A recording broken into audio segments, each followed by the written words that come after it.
Como platicábamos la semana pasada, ¿verdad? Las fuentes del financiamiento para las organizaciones políticas son público y privado.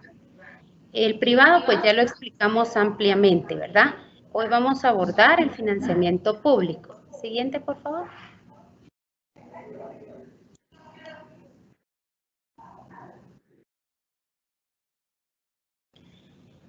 Y pues este financiamiento es el ingreso que proviene del Estado, con el cual él contribuye a los partidos políticos en un equivalente de $2 de los Estados Unidos por voto legalmente emitido a su favor.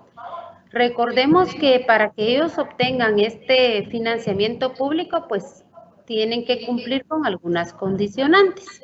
Siguiente.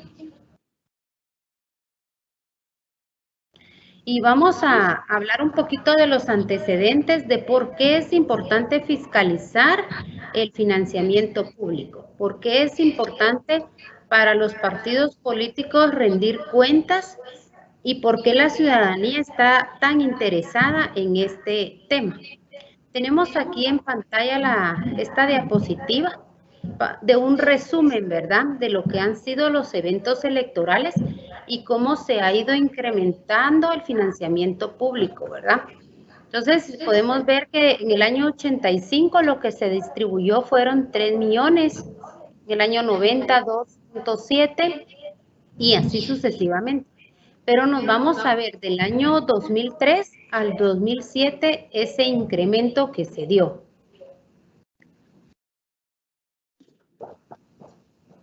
Tenemos aquí un problemita técnico, ahorita continuamos.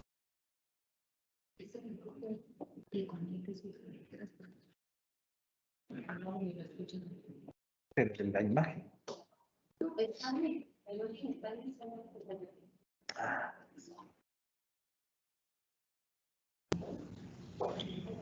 Ok, entonces como podemos ver, en el año 2003 al año 2007 hubo un incremento, ¿verdad?, bastante alto de 4 millones que se habían distribuido. En el 2007 nos vamos hasta 57 millones. Y de ahí en adelante, pues cada año ha incrementado este aporte, 88 millones, 89 millones. Y en las elecciones del 2019 tenemos un aproximado de 81 millones, lo que se va a distribuir. Estos incrementos, ¿por qué han sido? Recordemos que anterior al 2007 se venía pagando en base a quetzales, ¿verdad? Era 2 quetzales lo que se daba. Y pues antes de los 2 quetzales, pues también se estuvo manejando otro tipo de moneda y por eso es que no era tan elevado. Sin embargo, a partir de las reformas que se dieron en el 2007, pues se pasa de 2 quetzales a dólares. Entonces, eso es el boom del incremento a partir de ese año. Como podemos ver, ahorita nos vamos a ir al año 2019. La ciudadanía quiere saber dónde se están gastando ese 81 millón que se está distribuyendo, cómo lo están invirtiendo los partidos políticos. Es por ello la importancia y la relevancia de hacer transparente la rendición de cuentas y por parte de nosotros estar atentos a esa fiscalización, porque nosotros somos el medio para informar a la ciudadanía en qué se están gastando, en qué se están invirtiendo esos fondos públicos. ¿Sí? Entonces tenemos aquí que en el año 2016 pues se dan las reformas, ¿verdad? Como lo hemos venido platicando. Y a partir de ello, pues el artículo 21 bis establece el destino que tienen que tener esos fondos. Anterior a ello, se les daba la cuota y ellos decidían cómo se lo podían gastar. Pero a partir de las reformas, este artículo 21 bis establece cómo se va a dar, en qué caso se va a dar y cómo se va a distribuir.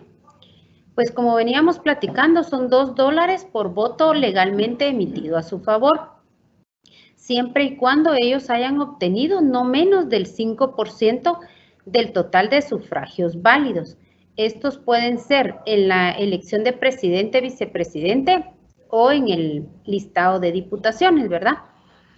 La regla se exceptúa cuando los partidos políticos, pues por lo menos obtienen una diputación. Con una diputación que obtengan, Eso ya les da derecho a recibir el financiamiento público. Es importante también aclararles que los partidos, estos fondos los reciben en 4 cuotas iguales. Las 3 primeras cuotas las reciben en el mes a partir del mes de julio. Y la cuarta cuota, como ya se da en el proceso electoral, se puede solicitar a partir del mes de enero. Otro asunto importante es que las 3 primeras cuotas tienen que cumplir con el destino que establece el artículo, ya lo vamos a ver posteriormente, y la cuarta cuota puede ser utilizada, si así lo decide el partido político, en un 100% para campaña electoral. Hay partidos pues que han decidido decir, de ese 100% de mi última cuota, yo voy a utilizar 20 para mis gastos permanentes, para rentas de sedes o algo así, y voy a utilizar el 80 para gastos de campaña. Esa ya es una decisión propia del partido. La ley lo que les autoriza es que sí se la pueden gastar en un 100% en gastos de campaña. Siguiente, por favor. Aquí tenemos un ejemplo, ¿verdad?, de cómo es que se da el financiamiento público. Entonces, tenemos aquí en el ejemplo, ¿verdad?, que a nivel nacional tuvimos las últimas elecciones que se tomaron para el ejemplo fueron las del 6 de junio del 2015. Entonces, las personas empadronadas, ¿verdad?, por los $2 que le correspondía. Entonces, si un partido logró el 5%, a este partido le corresponden 377,844 de financiamiento público. ¿Cómo va a distribuir este partido ese monto? Siguiente, por favor.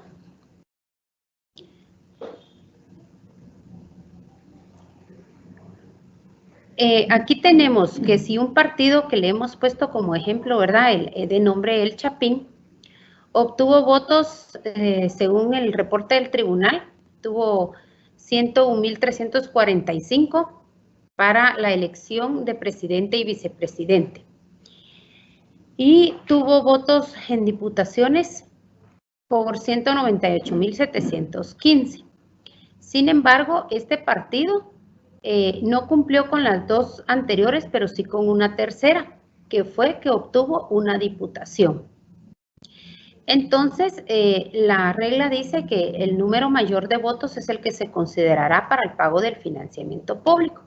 Por esta razón, tomaremos para el ejemplo los 198,715. Lo vamos a multiplicar por los $2 a los que tienen derecho, y él va a tener derecho a recibir 397,430 de financiamiento público, el cual va a ser dividido en 4. ¿Por qué? Porque son 4 cuotas, ¿verdad? Una cada año. Entonces, anualmente este partido va a recibir 57 en cada año, ¿verdad?, de dólares. Eso se hace a un tipo de cambio para convertirlo a quetzales. Alguna pregunta es, ¿y qué tipo de cambio se utiliza? Ese tipo de cambio lo establece el Ministerio de Finanzas Públicas. El tribunal hace la solicitud al ministerio, y cuando el ministerio sitúa los fondos al tribunal para que puedan ser distribuidos, ese es el tipo de cambio que se utiliza, ¿verdad? Porque el tribunal no puede establecer el tipo de cambio, sino los fondos que le da el ministerio no le van a ser suficientes. Entonces, se toma el de la fecha en que los fondos fueron situados a las cuentas del Tribunal Supremo Electoral. Siguiente, por favor. Teniendo esa distribución, pues ya vimos acá que a este partido le tocaban 754,403 de distribución. Entonces, el artículo 21 nos dice que hay 3 condicionantes. Este partido tiene que distribuir un 30% de esa cuota para formación y participación de afiliados, un 20% en actividades nacionales y funcionamiento de la sede nacional, y un 50% debe de ser distribuido para funcionamiento en actividades del partido a nivel departamental y municipal. Esta es la distribución que nos establece la ley, cómo deben ellos de distribuir esos fondos. Ahora veremos cómo se van a distribuir esos fondos a nivel departamental y municipal, o sea, ese 50%. Siguiente. Tenemos que el 50% eran los 377,000, ¿verdad? Y la ley establece que una tercera parte debe de ser para los departamentos y 2/3 partes para los municipios. Esta es pura operación contable, ¿verdad?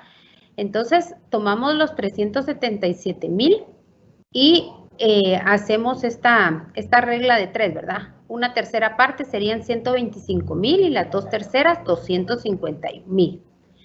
Ahora que ya tenemos esta distribución para departamentos y municipios, pues es importante que ustedes conozcan que esto no se le va a dar a todos los departamentos o a todos los municipios de Guatemala, sino únicamente donde el partido tenga organización partidaria vigente.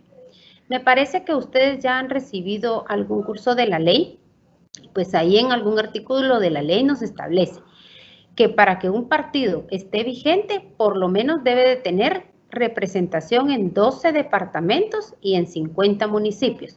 Eso es lo mínimo que debe de tener. Entonces veremos ahora una distribución. Siguiente, por favor.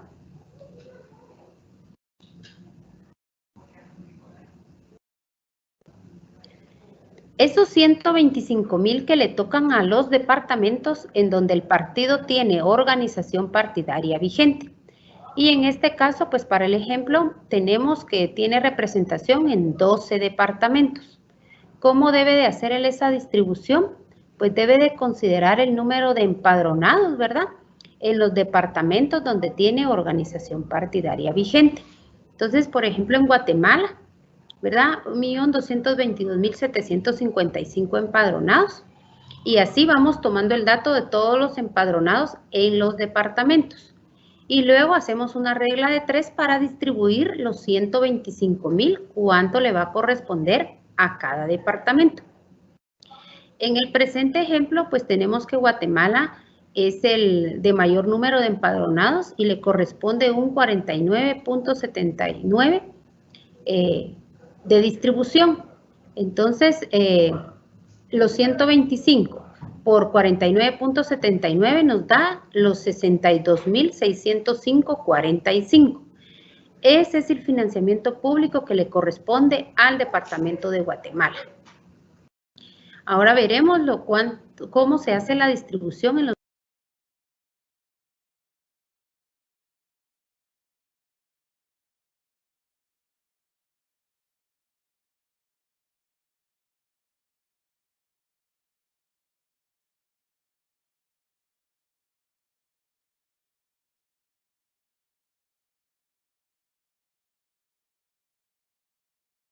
Ok, gracias.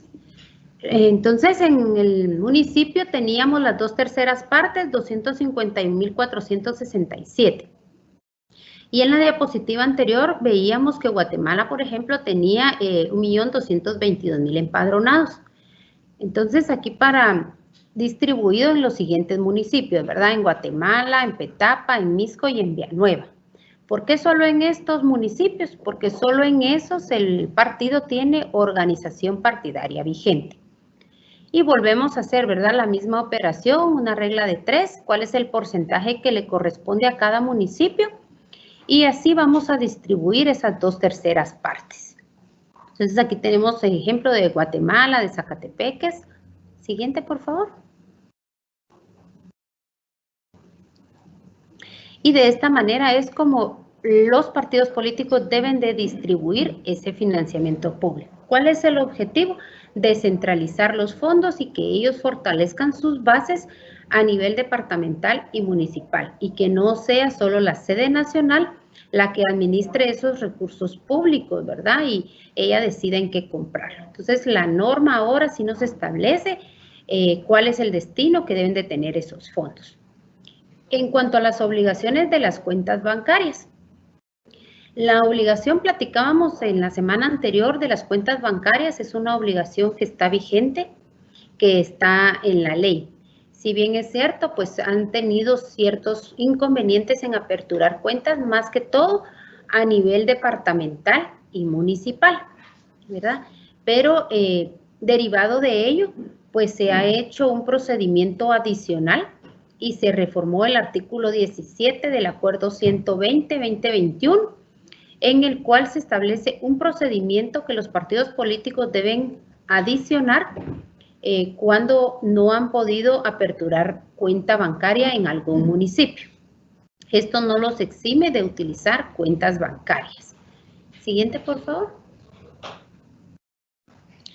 El otro día me consultaban, ¿verdad?, que si el tribunal había hecho alguna carta con los bancos. Y efectivamente, pues aquí estos son los bancos con los que se hicieron algunas cartas de entendimiento, ¿verdad?, para que ellos accedieran o facilitaran un poco los trámites, pero sin embargo, como yo les comenté, estas son entidades privadas, ¿verdad? Y el tribunal no tiene ese poder coercitivo sobre ninguna entidad privada para poderlos obligar a que aperturen cuentas, ¿verdad?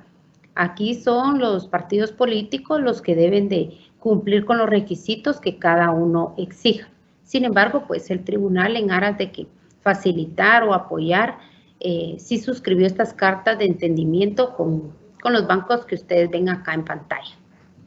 Siguiente.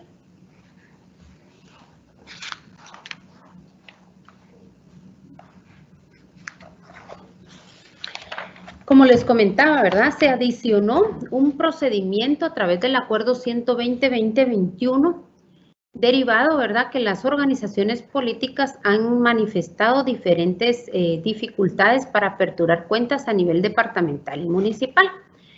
Y entre las dificultades que ellos han manifestado es la falta de cobertura a nivel nacional de entidades bancarias. Los diferentes requisitos que solicitan, ya que los requisitos no son los mismos en todas las entidades, ¿verdad? Cada entidad tiene sus propios requisitos. Y la distribución del financiamiento público, recordemos que para las cuentas bancarias no aplica solo al financiamiento público, sino también al financiamiento privado. Entonces hay municipios que les ha tocado una cuota mínima y que tampoco pueden cumplir con la apertura de estas cuentas. Entonces, esta reforma básicamente lo que establece es un procedimiento. Siguiente, por favor. Que les voy a comentar a continuación. Pues lo primero que debe hacer el partido político es manifestar su interés, ¿verdad?, en utilizar este procedimiento. ¿Cómo lo va a hacer? A través de una declaración jurada en acta notarial, en donde él debe de manifestar las causas que no le permitieron cumplir con la apertura de cuentas a nivel departamental o municipal. Esto no lo exime de manejar la bancarización. Ya les voy a explicar por qué. Entonces, este partido debe de hacer su declaración y debe documentarlo. No es nomás que yo haga una declaración y diga, mire, yo no pude abrir la cuenta y ya. No, él debe documentar las negativas que le han dado los bancos para aperturar esas cuentas bancarias. Si Banrural no le aperturó, debe de haber una negativa de parte del banco. Si él intentó también, por ejemplo, Banco Industrial, él debe documentar todas esas negativas para poder soportar esa declaración jurada que va a presentar. Siguiente, por favor. Todas las aportaciones dinerarias, ya sean públicas o privadas, deben de canalizarse a través de la nacional en las cuentas bancarias nacionales, ¿verdad? Porque todas las organizaciones tienen cuentas bancarias a nivel nacional. Entonces, los fondos no es que no se vayan a bancarizar, sino que ahora, si no lo pueden aperturar en su departamento, pues deben de trasladarlo y canalizarlo a la nacional, a esas cuentas bancarias. La responsabilidad es del secretario nacional, conjuntamente con los secretarios departamentales y municipales. Deben de cumplir con la distribución que establece el artículo 21 bis, como ya lo vimos en el ejemplo, ¿verdad? En donde a través de las cuentas bancarias se emitirán cheques a cada secretario departamental y municipal por los fondos que le corresponden. Estos fondos, al ser entregado el cheque al departamental y municipal, deben de tener un libro de caja autorizado para poder manejar el ingreso que se le está dando de la cuota, ¿verdad? Y los gastos. Todo esto debe de ser documentado única y exclusivamente con documentos de legítimo abono, entiéndase facturas o cualquier otro documento autorizado por SAT. No se aceptarán recibos simples, ya que estos no son documentos de legítimo abono. Siguiente, por favor. Ellos deben de rendir cuentas de manera mensual, ¿verdad? Deben de ir liquidando de manera mensual y hasta que ellos no hayan liquidado el primer aporte o desembolso que le dio la nacional, no pueden autorizarles otro siguiente desembolso. Hasta que ese desembolso haya sido liquidado con los documentos que les comenté, puede hacerle la nacional el siguiente desembolso. Recuerden que el artículo 24 de la ley establece que los secretarios son solidariamente responsables, ¿verdad?, por el financiamiento que manejan y que administran, así como por lo que estén declarando. Siguiente, por favor. Aquí, empleando lo de la documentación de legítimo abono, como les comentaba, ¿verdad?, todo gasto debe de ser comprobado única y exclusivamente con facturas o documentos autorizados por SAT y deben de estar emitidos a nombre de la organización política. No se aceptan facturas a nombre de personas individuales o jurídicas que no sea la organización política, ¿verdad? Entonces, esto es bien importante. Muchos a veces dicen, mire, es que lo que pasa es que allá en el municipio no dan factura. Entonces va a tener que hacer las compras en un lugar donde le den la factura, porque ese es el único documento que nosotros valoramos para poder respaldar los gastos. Con esto estamos dando por concluido lo que es el financiamiento público y pues a continuación mi compañera va a abordar ya el módulo 3, ¿verdad?, con el tema de rendición de cuentas. Muchas gracias.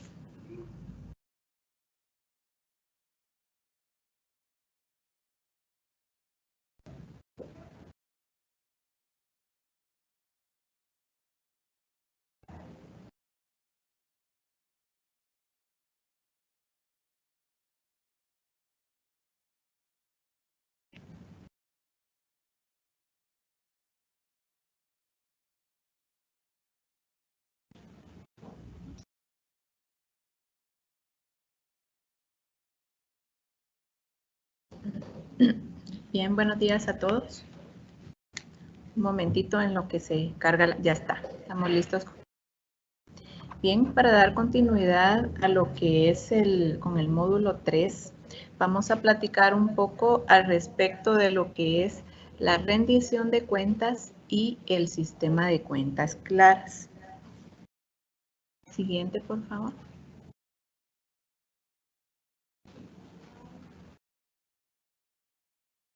Siguiente. Bien. El instructivo para la rendición de cuentas de las organizaciones políticas es el manual o el documento con el que cuentan dichas organizaciones, en donde están todos los lineamientos y formatos que deben de utilizar de manera obligatoria para presentar cuentas, valga la redundancia, ante el Tribunal Supremo Electoral.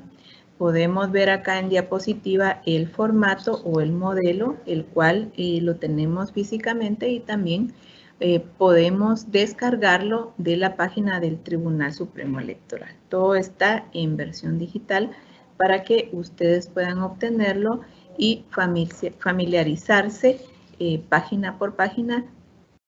Vamos a platicar. Este instructivo tiene como respaldo el decreto número 1-85. Siguiente, por favor. ¿Cuál es el objetivo de este manual o de este instructivo?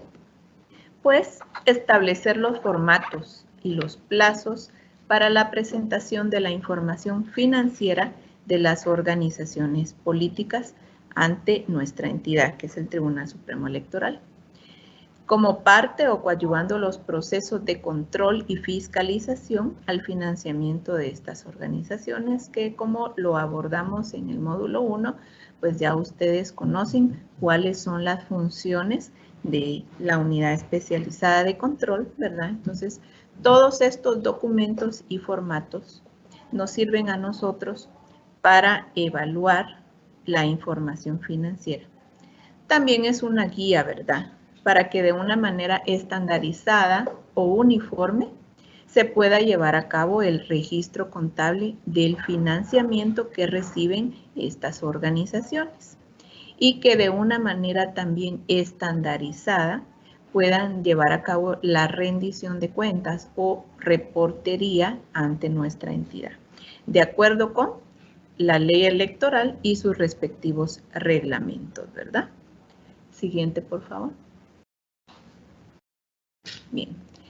¿Quiénes son los usuarios de este manual? Pues principalmente contadores generales, que son los que en su mayoría se encargan de elaborar los reportes con toda la información financiera que cada delegado municipal y departamental les provee, el órgano de fiscalización financiera de cada organización, los secretarios de finanzas, secretarios generales y en general, pues deberíamos pensar que toda la estructura de la organización política responsable debe de tener a la mano, ¿verdad? Ya que todos los elementos de esta organización forman parte importante en las operaciones financieras de cada una de las organizaciones. Entonces, todo esto para dar cumplimiento a la ley electoral y su reglamento específico, que como ya hemos platicado, pues la unidad especializada tiene su propio reglamento en donde se rige el respaldo, ¿verdad? Con el cual realizamos la fiscalización permanente. Siguiente, por favor. ¿Cuál es el fundamento legal de este instructivo? Pues bien, tenemos el artículo 19 bis, 21, 24 bis de la Ley Electoral y de Partidos Políticos, que es el decreto 185 de la Asamblea Nacional Constituyente, así también los artículos 2 en su literal E y el 27 del Reglamento de Control y Fiscalización de las Finanzas de las Organizaciones Políticas, que fue un acuerdo que nació en el año 2016 bajo el número 306-2016 emitido por el Tribunal Supremo Electoral. Con esta base legal nosotros nos respaldamos para poder evaluar el respectivo cumplimiento de las organizaciones políticas. Siguiente, por favor. ¿Qué contiene? Pues los modelos de estados financieros, la técnica contable, ¿verdad? A través de la nomenclatura contable y los reportes financieros que deben de obligatoriamente, como indicamos, presentarse ante el Tribunal Supremo y que son recibidos directamente en la unidad especializada de fiscalización. Siguiente, por favor.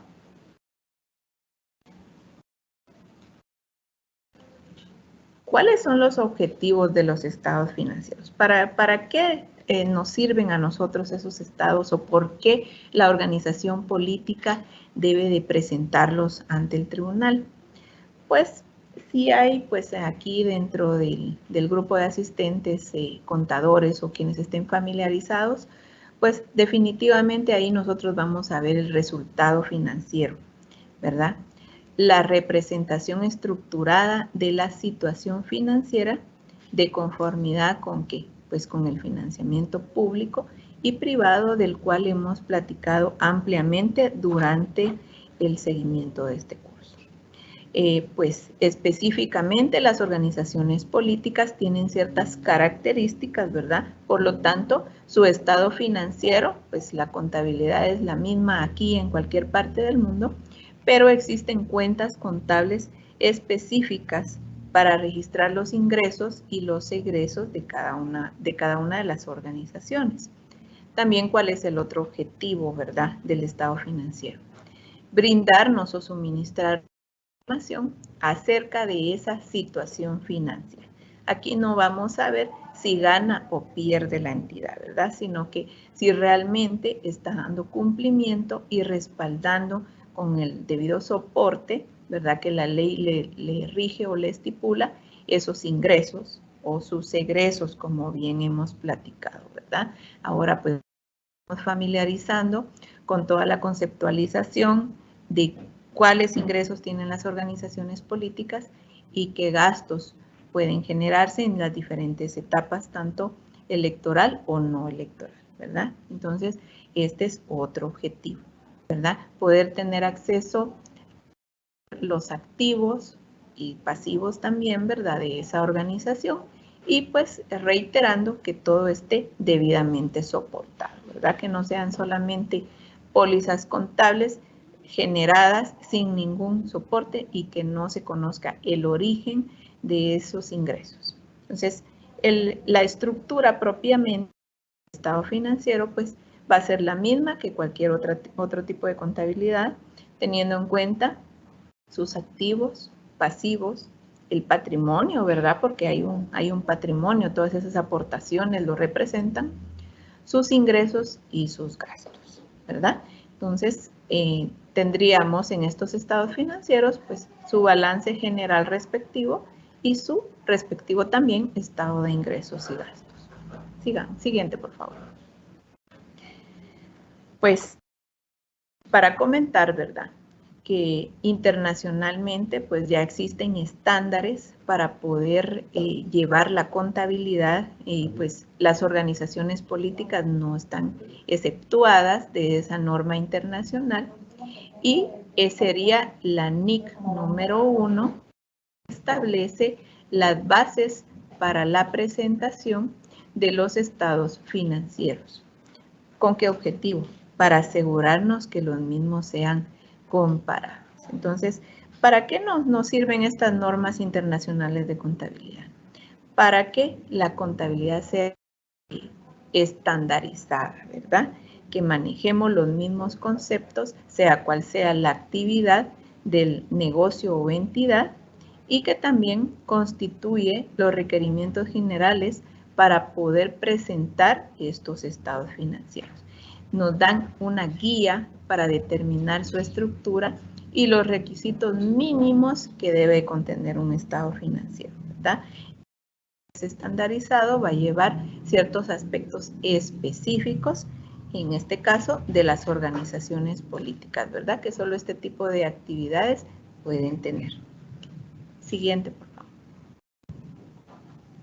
Acá vemos en una gráfica, ¿verdad? Lo que se encuentra por rubro representado y decíamos, ¿verdad? ¿Cuáles son los estados financieros principales a los que nos remite el Código de Comercio?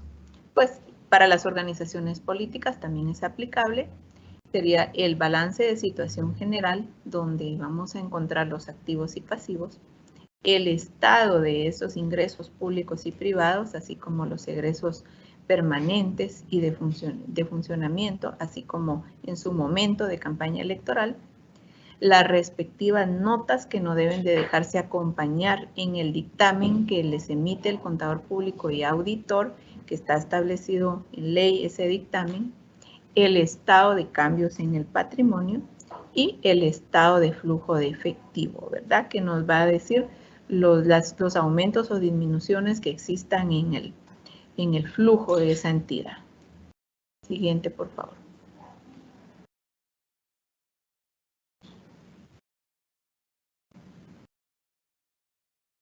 Bien. Dentro de lo que es el balance de situación general, en base a la función de su naturaleza, encontramos el activo, que puede ser corriente y no corriente. En el pasado pues lo conocíamos como circulante y no circulante.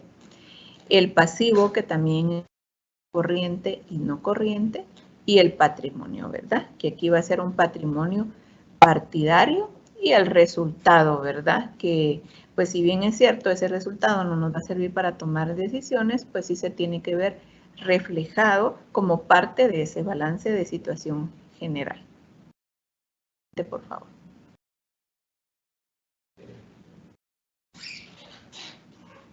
Bien, continuando con lo que es el activo.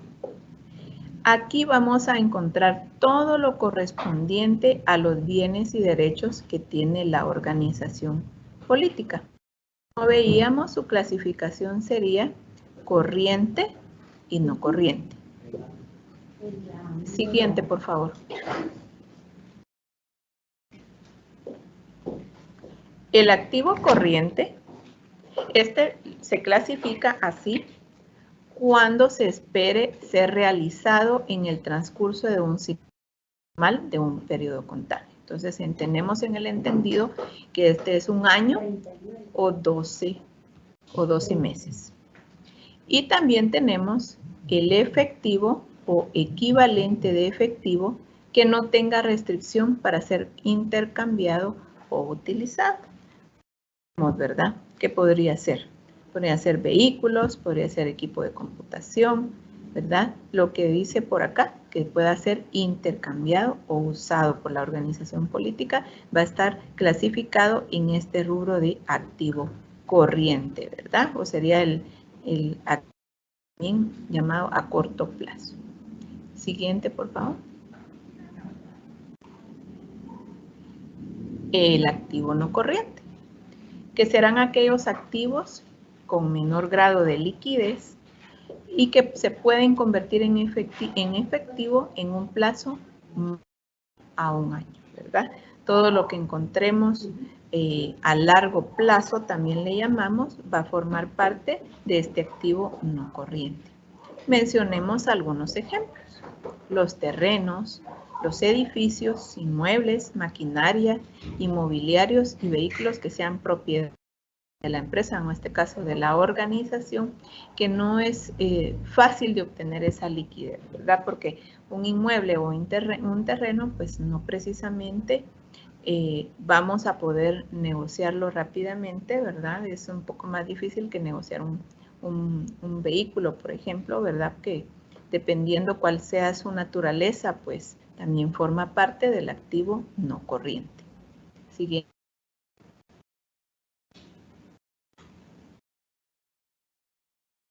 También, siguiente.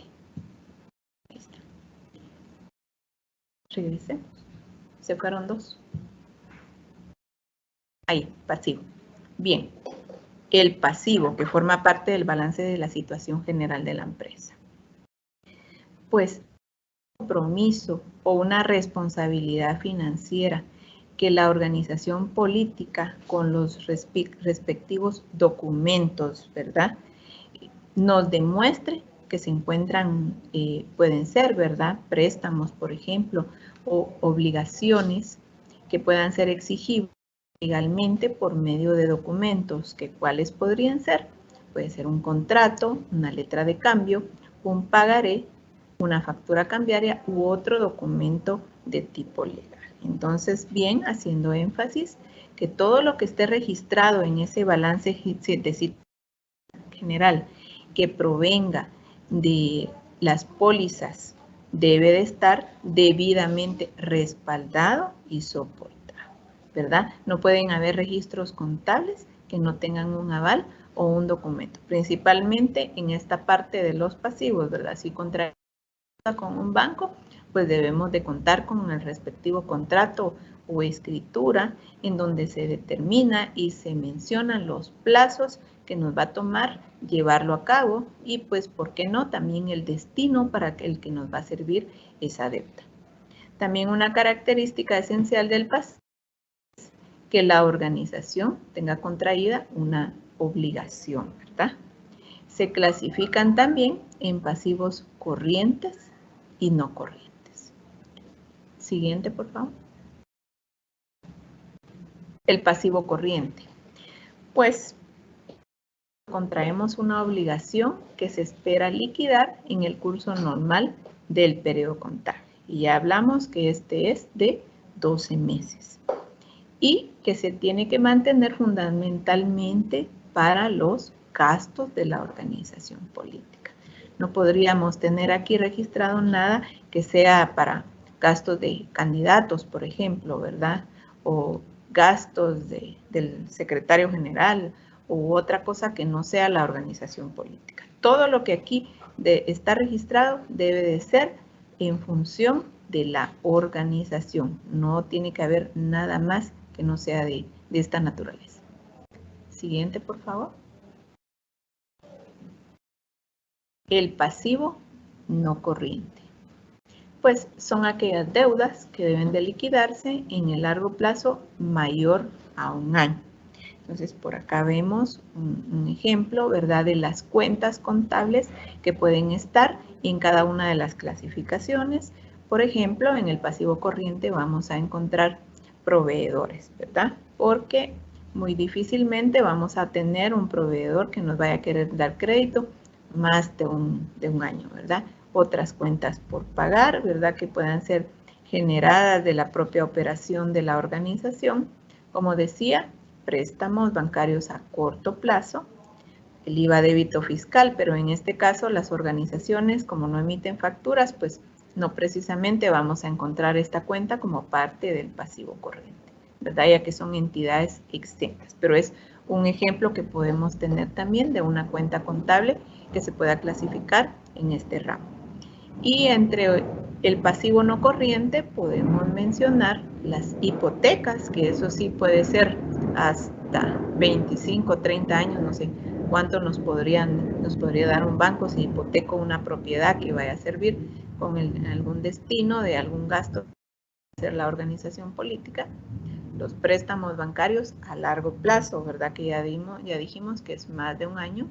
Documentos por pagar, ¿verdad? ¿Qué hemos encontrado en estos documentos por pagar o en estas cuentas por pagar? Pues en años anteriores, servicios de televisión o anuncios cuando la ley lo permitía, todavía dentro de los registros de las organizaciones a veces este tipo de pasivos, ¿verdad? Reservas laborales, ¿verdad? Si es que ya manejamos una planilla de sueldos y pues la organización tiene la política de ir considerando el pasivo laboral. Siguiente, por favor. El patrimonio. ¿Qué podemos encontrar dentro de ese patrimonio? El patrimonio partidario, que va a ser proveniente de las aportaciones de los afiliados o simpatizantes, ¿verdad? El resultado de ejercicios anteriores, el resultado del ejercicio actual, que puede ser ganancia o pérdida, pero ya sabemos que es una transacción simbólica, ¿verdad? Porque esto no va a ser sujeta a distribución de dividendos ni nada por el estilo. Entonces, estas cuentas o estos elementos podemos encontrar dentro de este patrimonio que forma parte del balance de situación general de la empresa. Siguiente, por favor. Ahora platiquemos acerca de lo que es el estado de resultados. Aquí no vamos a encontrar más ni menos que los ingresos y gastos, ¿verdad? Y que esa diferencia de restar los gastos de los ingresos nos va a dar un resultado, sea positivo o negativo, llamémosle así, ¿verdad? Tal vez no lo enfoquemos tanto como una ganancia o una pérdida.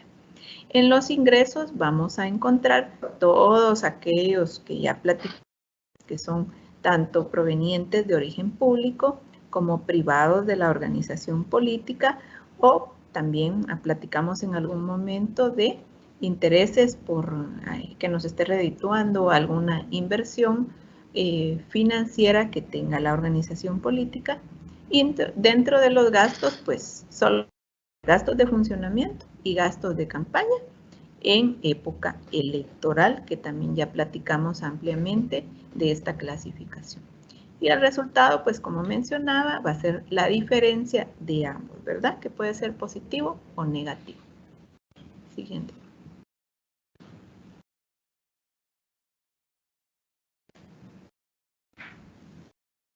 En el estado de resultados, ahí tenemos el financiamiento, ¿verdad? Que como decía la licenciada Palencia en su exposición, es el ingreso que proviene del Estado que contribuye al financiamiento de los partidos políticos y que equivale, según lo que establece la ley electoral, a $2 de los Estados Unidos de América por voto legalmente emitido a su favor.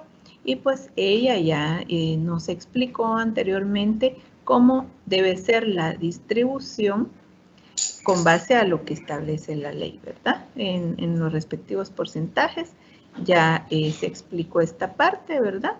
Y pues tenemos que para el 50% del pago de funcionamiento de otras actividades, de ese 100% del financiamiento público que recibe la organización, la tercera parte va a ser para los órganos permanentes de los departamentos en los que el partido tenga organización partidaria vigente.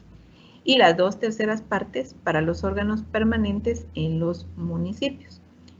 De igual manera, ¿verdad? Tiene que tener organización partidaria vigente. Y es parte de la verificación que nosotros hacemos cuando evaluamos ese financiamiento.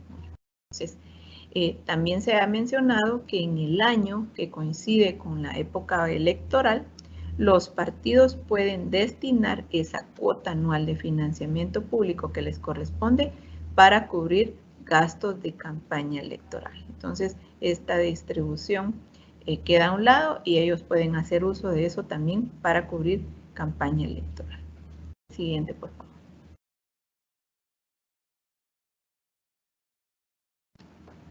El financiamiento privado, ¿verdad? Forma parte también de los ingresos de la organización política y ya hemos platicado también cuál es el origen de este financiamiento privado, que proviene de los aportes dinerarios y no dinerarios, tanto de afiliados como simpatizantes. Entonces, encontrar segregado esas aportaciones, ¿verdad? Las cuotas ordinarias o extraordinarias, pues ya las define cada organización política, si es que en sus asambleas lo definen de esa manera. Y pues ya platicamos también, ¿verdad?, de que no necesariamente se tiene que estar afiliada a la organización para poder ser, si es que hay un simpatizante que lo desea hacer, ¿verdad? Y ya hablamos también ampliamente de los mecanismos para ese registro de este tipo de ingresos. Siguiente, por favor.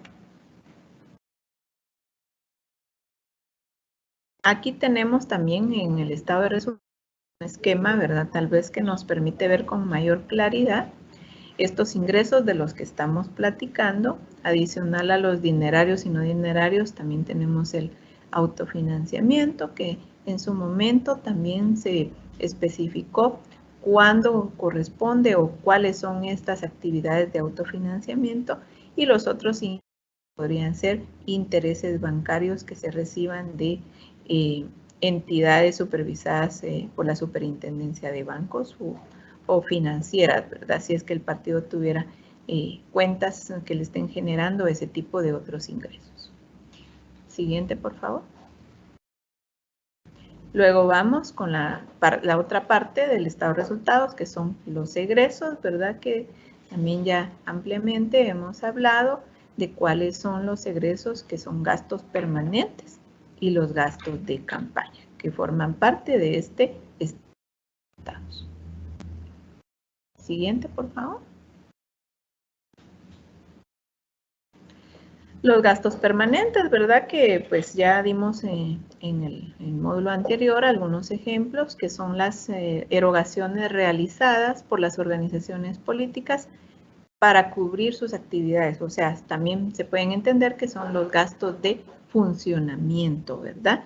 O actividades de proselitismo que se encuadran dentro de este concepto de gastos permanentes, y que durante época no electoral va a estar realizando la organización política, por ejemplo, formación y capacitación de sus afiliados y simpatizantes, los mecanismos para dar a conocer la ideología del partido, ¿verdad? Es su programa, sus propuestas, ¿verdad? Para ellos es de suma importancia trabajar previo al proceso electoral en socializar, ¿verdad? En capacitar a toda la gente que sea simpatizante de la organización. Siguiente, por favor.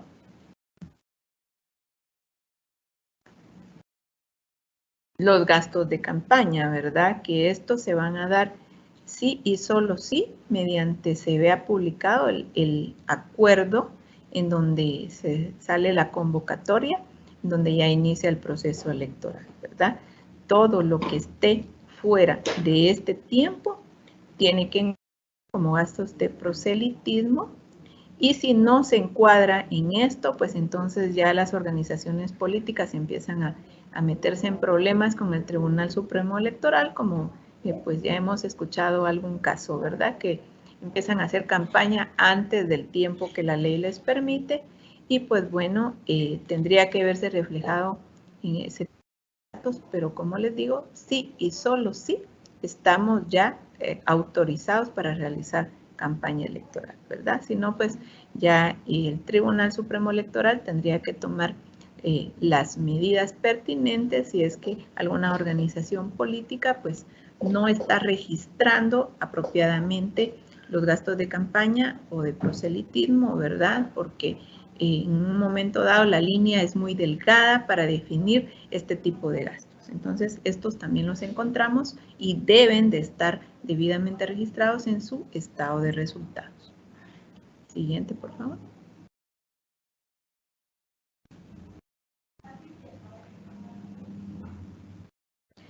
Las notas explicativas a los estados financieros son en las que el contador público y auditor amplía la información que se registra en el estado de ingresos y egresos o en el balance de situación general.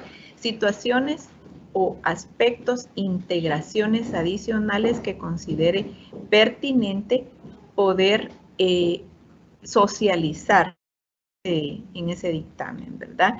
Que considere aspectos, por ejemplo, pueden ser las políticas de la empresa en cuanto, por ejemplo, la contratación de X bien, ¿verdad? La integración de las cuentas por cobrar, ¿verdad? Porque así, a grosso modo, dentro del rubro de cuentas por cobrar, a veces no logramos detectar el origen o la procedencia. Entonces, estas notas explicativas nos ayudan a nosotros a poder entender, ¿verdad?, el origen de esas cuentas que se ven reflejados tanto en el balance general como en el estado de ingresos y egresos. Otra información que, como digo, ¿verdad?, sea pertinente, ampliar o que no se vea a detalle tanto en estos balances. Entonces, esto forma parte de esas notas. Siguiente, por favor.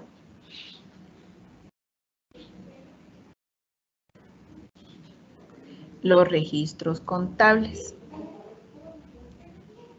Siguiente, por favor. Estas son las operaciones, ¿verdad?, que realiza la organización política por las aportaciones o donaciones dinerarias y no dinerarias. Y el instructivo nos define, ¿verdad?, las cuentas contables sugeridas que la organización política debe de llevar, ¿verdad?, con las cuentas principales. Siguiente, por favor. Veamos por acá rápidamente un ejemplo, ¿verdad?, del registro en donde una organización política eroga recursos de 10,000 quetzales para pagar un servicio de cenas en un reconocido hotel.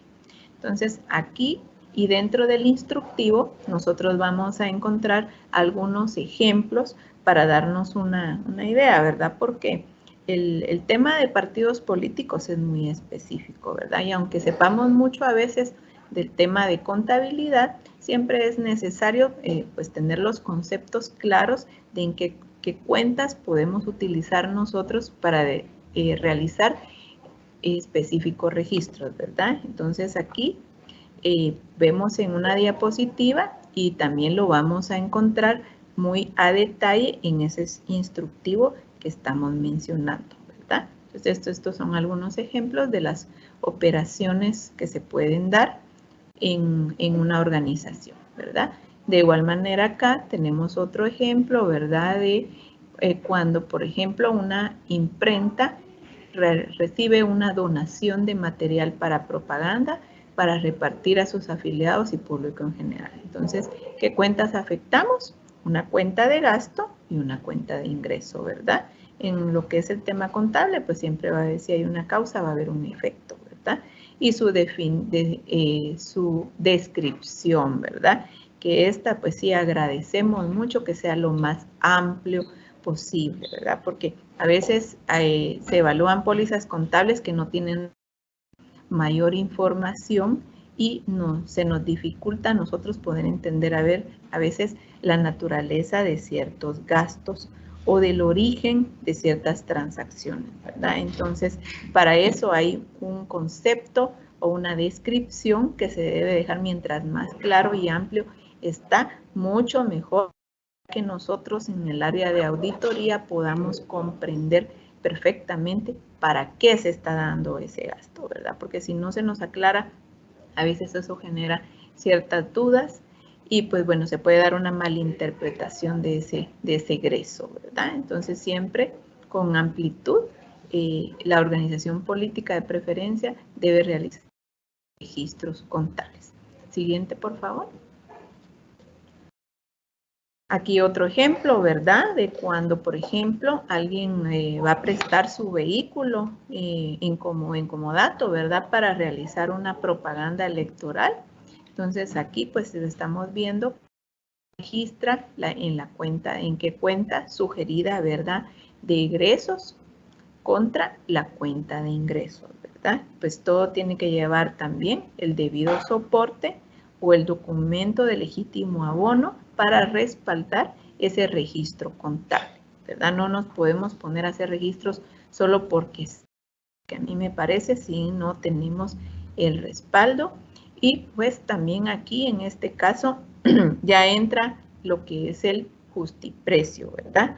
Que ya también en su momento platicamos de dónde podemos nosotros obtener información y que tiene que ser lo más apegado al valor de mercado, ¿verdad? No, por ejemplo, contables con un quetzal simbólico, por ahí no, ¿verdad? No tendría razonabilidad eso. También los registros no solo deben de estar bien soportados, sino que deben de ser razonables, ¿verdad? Que tengan lógica, que tengan sentido. Siguiente, por favor.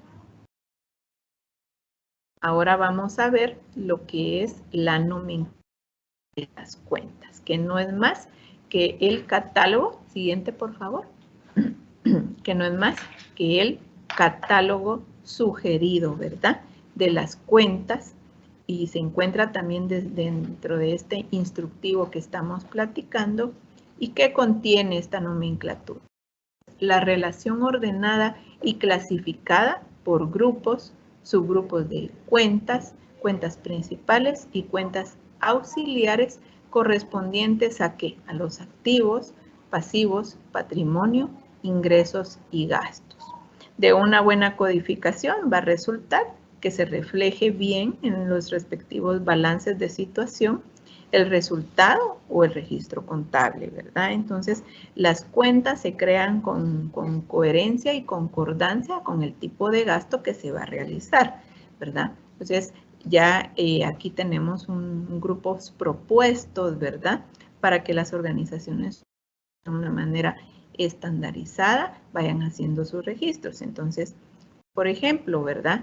En el grupo 1 vamos a registrar los activos. En el grupo 2, los pasivos. El grupo 3 lo va a conformar el patrimonio para dar paso a lo que es el balance de situación general. Luego se sugiere o se propone en el grupo 4 las cuentas de ingresos y en el grupo 5 los egresos. Entonces, en este sentido y en esta secuencia lógica, pues ya vamos a ir nosotros llenando nuestros registros contables, ¿verdad? Y de esta fuente de información se van a generar los estados financieros.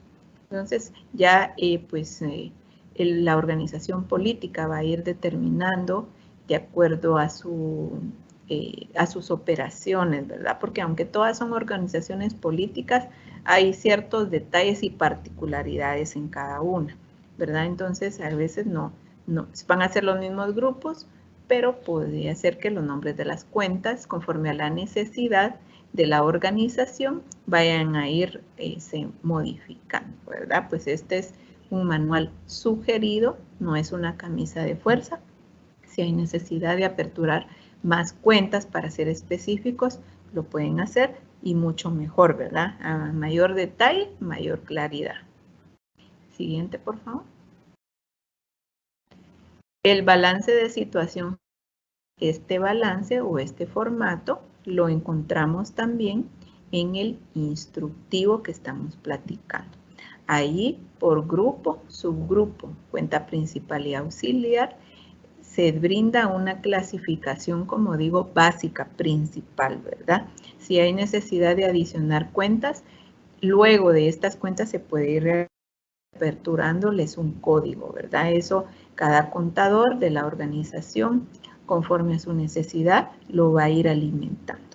Y de esta manera, pues, sí vamos a tener ya estandarizado todas las operaciones financieras de la entidad, ¿verdad? Con el balance de situación general. Siguiente, por favor. De igual manera, se creó una nomenclatura sugerida también, ¿verdad? Para el pasivo y el patrimonio.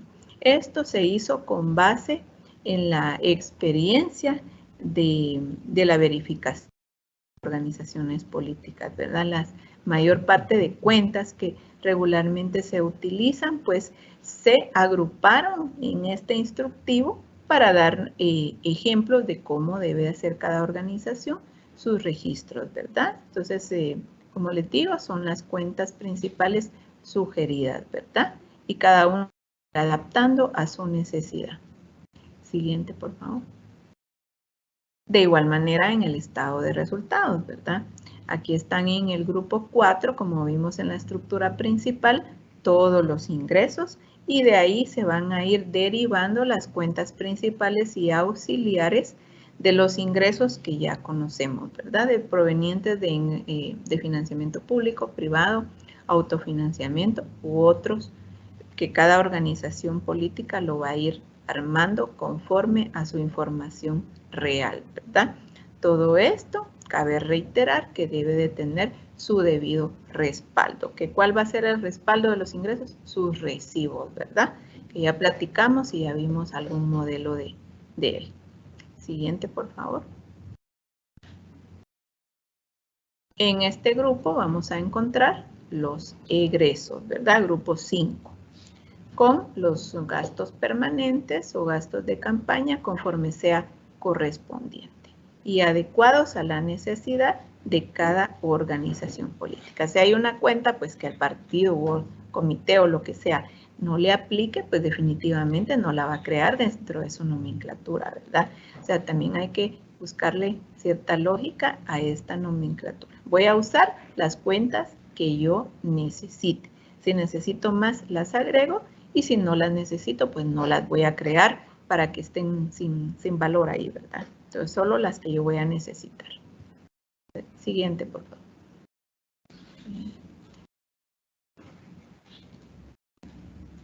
Siguiente.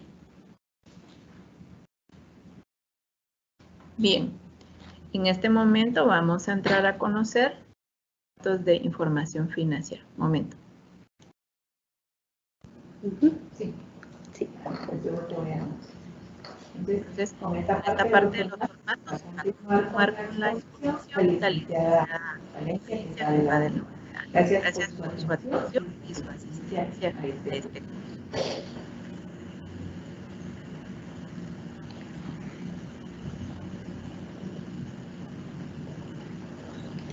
Bueno, continuando con este módulo, creo que la licenciada ha abordado varios temas ahí sí que temas puramente contables, ¿verdad? Es la pura contabilidad en sí. Sin embargo, para continuar, pues aquí tenemos los formatos en los cuales las organizaciones políticas deben de rendir cuentas considerando las nomenclaturas que explicó la licenciada anteriormente. Entonces, tenemos aquí un cuadro resumen de qué le aplica a cada organización política, ¿verdad? Por ejemplo, un partido político debe de presentar los estados financieros. ¿Cuándo los debe de presentar? Dentro de los 3 meses contados a partir de la fecha del cierre contable. ¿Y cuándo es el cierre contable? El 31 de diciembre de cada año. En los estados financieros debe de presentar los movimientos que tuvo del 1 de enero al 31 de diciembre de cada año y tiene los 3 meses siguientes, o sea, de enero a marzo, para presentar esta información. El último día es el 31 de marzo para la presentación de estados financieros, los cuales nos sirven de base para realizar la fiscalización. También deben de presentar un informe del financiamiento privado por origen del recurso y gastos realizados, más conocido pues como GRPRI. En proceso electoral, este informe se presenta los primeros 10 días del mes siguiente. El de enero se presenta los primeros 10 días de febrero y así sucesivamente en proceso electoral. Sin embargo, en el tiempo que estamos ahorita, se presenta de forma trimestral. Igualmente, vencido el trimestre, tiene el mes siguiente para la presentación de este informe del financiamiento privado. En cuanto al informe de campaña, más conocido como Infocam, ¿verdad? Tienen 120 días de que se oficialice la conclusión del proceso electoral para presentarlo. Si el acuerdo salió en noviembre, pues tienen de noviembre, ¿verdad? Del día que sale el acuerdo, esos 120 días para presentar el informe de campaña electoral. En cuanto al informe del financiamiento público, pues únicamente están obligados los partidos que reciben financiamiento público, ¿verdad? Los que no reciben no tienen obligación de presentarlo. En proceso electoral, igual que el GRPRI, se presenta los primeros 10 días calendarios del mes siguiente de vencido. Y en el tiempo que estamos, que no es de proceso, se presenta de manera semestral y es durante el mes posterior a concluido el semestre. ¿Qué quiere decir esto? Que de enero a junio, pues tienen sus cuentas y en el mes de julio lo presentarán. Y el siguiente lo presentarán en el mes de enero del siguiente año. Es de manera semestral. Como podemos ver, únicamente en proceso electoral es que la rendición de cuentas pues se tiene que hacer de una manera más rápida y por eso es que estos informes se presentan de manera mensual. En cuanto a los comités cívicos electorales, ¿verdad? Que es con lo que ustedes tienen mayor relación, pues ellos están obligados a presentar el informe de ingresos y gastos, que se denomina INFCOMIT, que es informe de comité. Eso quiere decir, y lo deben de presentar los primeros 5 días a partir del mes siguiente de su inscripción. Si ellos quedaron inscritos en marzo, por ejemplo, empezarán los primeros 5 días de abril a presentarlo, ¿verdad? Y esto lo harán hasta un mes después de concluido su participación en el evento electoral. Entonces, muchos de ustedes ya conocen de este informe, nos han apoyado mucho con la recepción de los mismos y el traslado para acá de esos informes, ¿verdad? Posteriormente, estamos trabajando un documento para poderles hacer llegar a ustedes y que sea de mucha utilidad para estos comités. Las asociaciones también con fines políticos están obligadas a presentar de forma trimestral un informe de sus ingresos y sus gastos. De igual manera, los comités para la constitución de partidos políticos están obligados a presentar su informe de ingresos y gastos de manera semestral. Ahorita, el día sábado 31, vence la presentación de los informes tanto para partido político como para comité para la constitución de un partido político. Estos básicamente son las fechas, los periodos de presentación de estos informes. Y los formatos pues los encontramos tanto en el instructivo como en la página del Tribunal Supremo Electoral en un formato de Excel para que puedan ser descargados de ahí y los puedan trabajar de manera electrónica. Siguiente, por favor.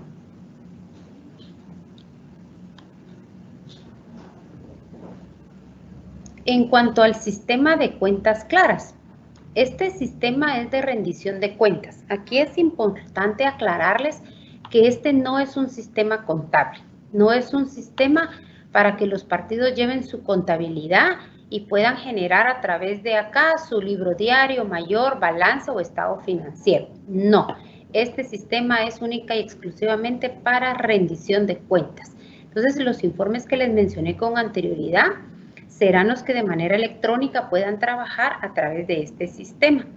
Como les he comentado, actualmente solo se tiene para el financiamiento privado. Sin embargo, el día viernes, creo, haremos el lanzamiento de nuestro nuevo módulo, que es para el financiamiento público, y posteriormente los demás módulos que esperamos contar con ellos ya el próximo año, ¿verdad? Y mientras tanto, pues deben de presentarlo de manera física. Siguiente.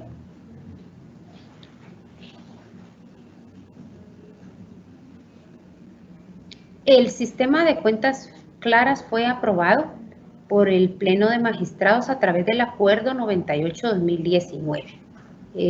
El fundamento legal para el uso de ese sistema es el que ustedes tienen en pantalla y es de uso obligatorio, ¿verdad? No es opcional, sino es obligatorio para la rendición de cuentas. Siguiente, por favor.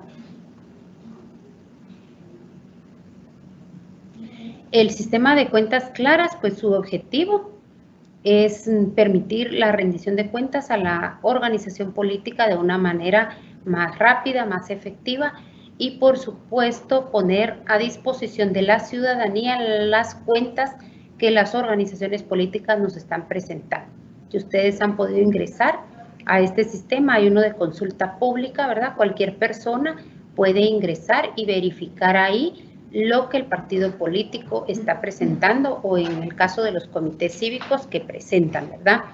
Este sistema nosotros no tenemos ninguna injerencia, no quitamos, no ponemos nada, la información que ahí está es tal cual los partidos o los comités la han ingresado.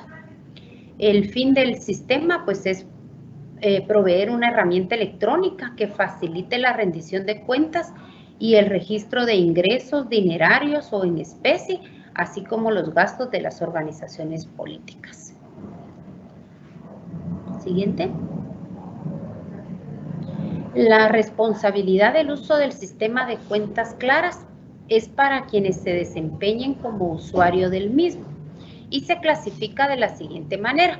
Tenemos usuarios nacionales, usuarios departamentales y usuarios municipales. Y nuestro cuarto usuario es aplicable para los comités electorales.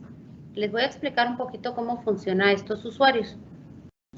El secretario nacional, ¿verdad?, habilitará o solicitará más bien a quienes se les va a aperturar usuarios, porque si él le habilita usuario a un departamento, este departamento única y exclusivamente podrá ingresar información de su departamento. Él puede colocarla o quitarla, esto previo a ser enviado el informe. Cuando ya el partido congela el informe, ya no pueden hacer ninguna modificación. Sin embargo, el usuario nacional, ¿verdad?, tiene acceso a los departamentales y municipales, pero no así a poder modificar la información que ellos ingresaron. Cada usuario es responsable de la información que ingrese. De igual manera, los municipales tienen acceso a su municipio, pueden registrar ingresos, sus gastos, sus cuentas bancarias, pero no pueden acceder a su departamento y mucho menos a la nacional, ¿verdad? Estos usuarios son autorizados por el secretario general del partido, quien nos hace llegar esa solicitud. Siguiente, por favor. ¿Qué debe de contener esa solicitud o cuáles son los requisitos, verdad?